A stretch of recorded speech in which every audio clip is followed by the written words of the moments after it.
More of you drive cars than progressives drive cars, as far as I can tell, especially certain kind of cars. And yet there's no car company in the world that's allowed to advertise on this show because they boycott this show. They're practicing a form of Sharia law against me. That's a whole other story.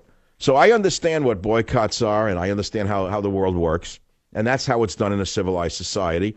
And sometimes you don't like the results of it. It's not fair. But you don't kill anyone for speech in our country, or you will be arrested and go to jail, or worse yet, if you try it in Texas, a traffic cop might blow your brains out. See, luckily it didn't occur in Pennsylvania or in New York. Had this event been held in New York City, you know what would have happened? The cops probably wouldn't have been able to even defend Pamela Geller. They've been so deballed by Mario, whatever his name is, de Blasio. I forget what his real name is anyway.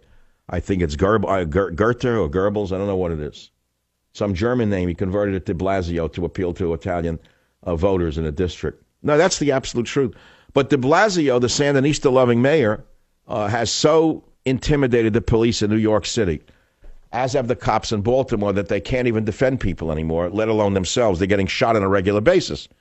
So civil society is melting down under Barack Obama and the leftists who have seized control of the country. And so we, the people, now have to stand up for Pamela Geller, no matter how repugnant her act may be. I don't think it's so repugnant to draw a cartoon of Muhammad, by the way. I mean, I've seen more repugnant cartoons than those depicting Muhammad in any way, incidentally. I mean, let's talk about a depiction of Muhammad. He doesn't even exist anymore. Where does he live? I don't know. What cartoon is offensive of anything? Tell me an offensive cartoon.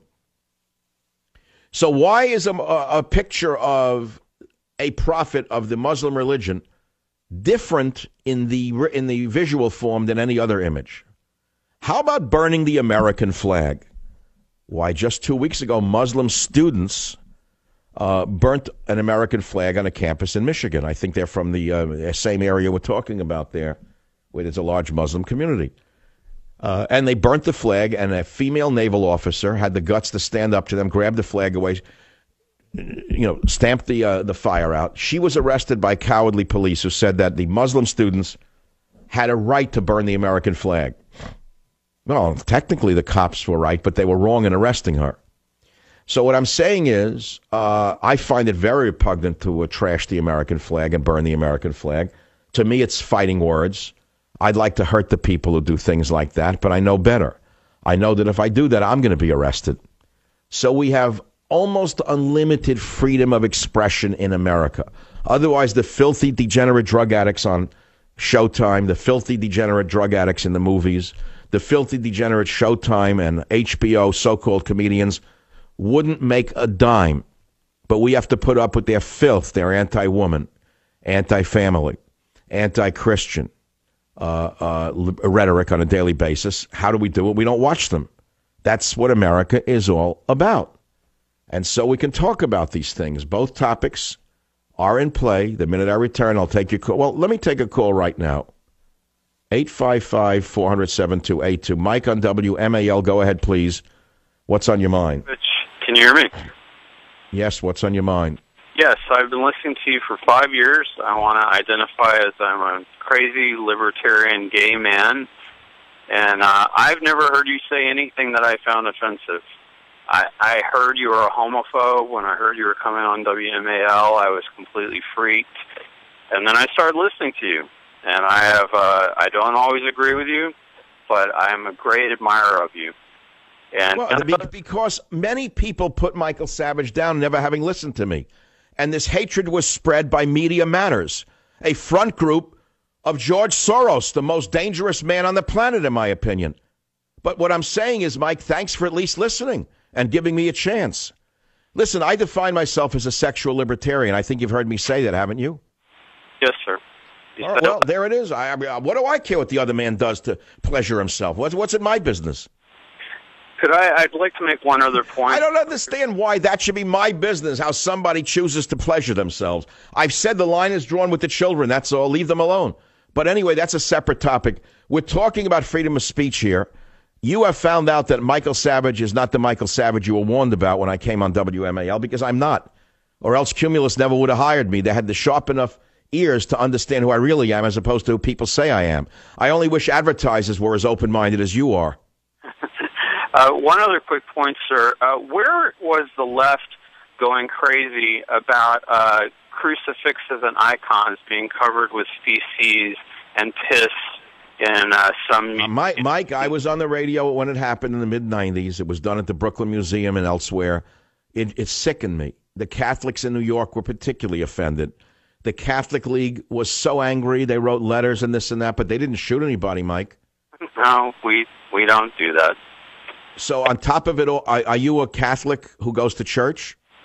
Well, actually, I am. I attend the old Latin Mass.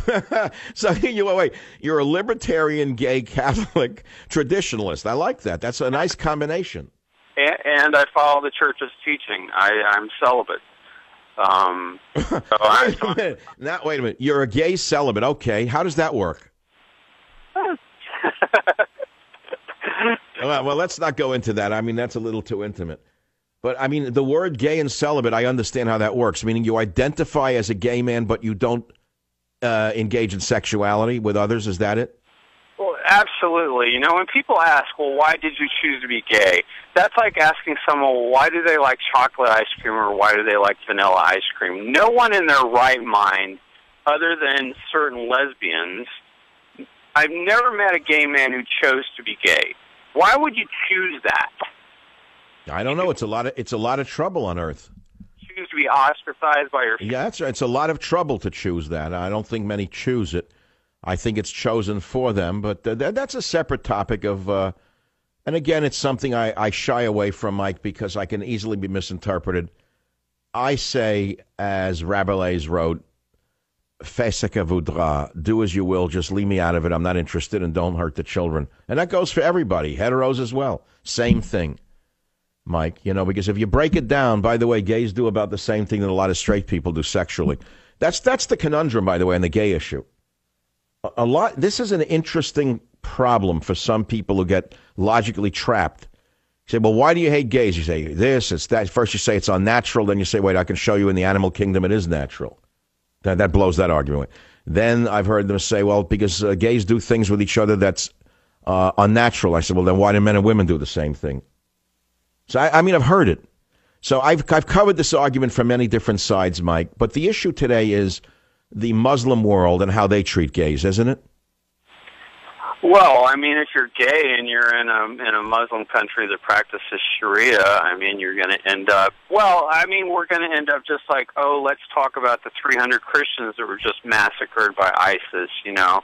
But of course, the president didn't come out. He can talk about Baltimore, but he can't talk about, you know, the thousands of Christians that are being slaughtered. Correct. Or how homosexuals are stoned to death to this day in Iran and in Iraq and in Saudi Arabia.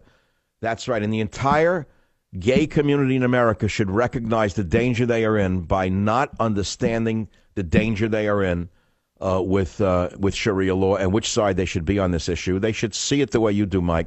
Mike, I'm going to send you a copy of Countdown to Mecca, but I promise I will send it in a plain brown wrapper so you're not ostracized for reading Michael Savage. I'll be right back. Join the Savage Nation. Call now, 855-400-SAVAGE, 855-400-7282. Savage. My Savage Nation is sponsored by SwissAmerica.com, the only company I trust to protect my wealth with gold and silver. Call 800-BUICOIN. You talk about the economy. You take a look at a building in Manhattan on Fifth Avenue that Carlos Slim owns. He's selling it for $80 million. Gorgeous Beaux-Arts mansion across from the Met. He paid $44 million for it in 2010, and people thought he was insane. $44 million for this mansion in New York City in 2010. No one thought it would ever go higher. And now Carlos Slim, the richest man in the world, is trying to sell his Beaux-Arts home for $80 million in 2015. So, you know, it's the best of times. It's the worst of times. And here we are trapped in a culture war, social war, religious war, you name it. And we, the people, have to face it all, and we have to deal with it. That's why we're talking about these things. And somehow we have to go on. We have to eat our food, take our vitamins, do our exercise, brush our teeth, get a certain number of hours of sleep. and try to maintain, a certain degree of composure in the midst of all of this with no help from the government at all, other than to provoke people and to never be there when we need them.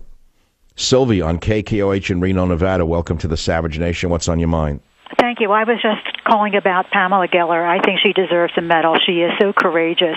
But I think a lot of this anger, I really feel, is also because she is Jewish, and they find this is another way to put her down because of her religion.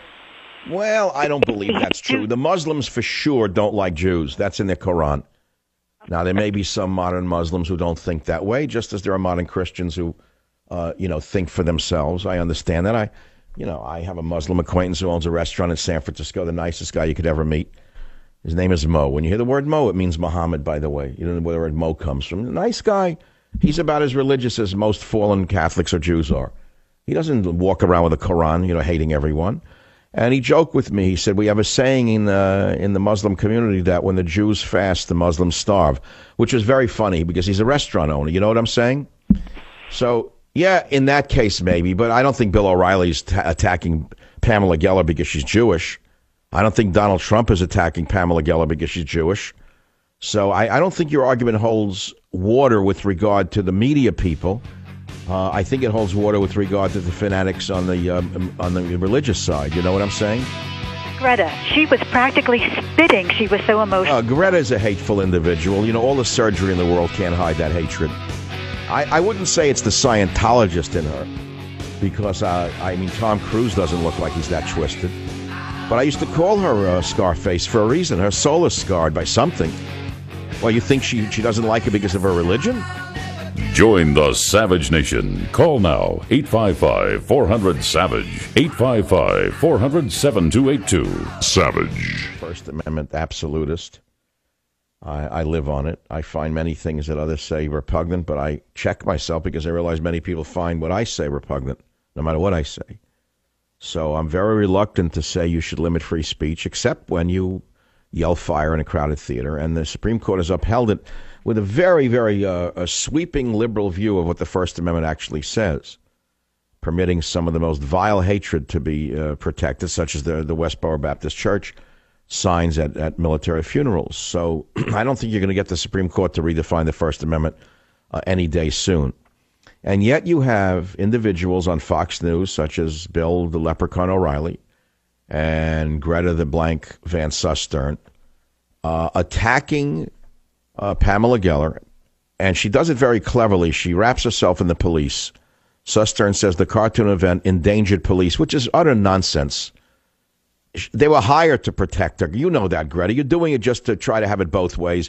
But that's classic of your hateful speech. Listen to 05. Those insisting they were defending the First Amendment were knowingly putting others' lives on the line. The police. Everyone knew this event would unglue some who might become violent. And the police had no choice but to do their jobs and be there to protect against violence. The police are like that. They do their jobs. But was it fair to the police to knowingly put them at risk by this unnecessary provocation? I say no. We're lucky no police officer lost his or her life. Who's writing this garbage for Fox News now? Who did they get as a writer? This person wouldn't even pass muster as a comedy writer on Comedy Central. They paid something like $10,000 for private security at the event. What are you talking about, police? Of course there was some police outside. But there's also a lot of private security. In fact, if I'm not mistaken, the traffic cop was private security, off-duty, and he's the one who shot the Muslims with machine guns. He didn't have to do the job. You know that, Greta. Come on.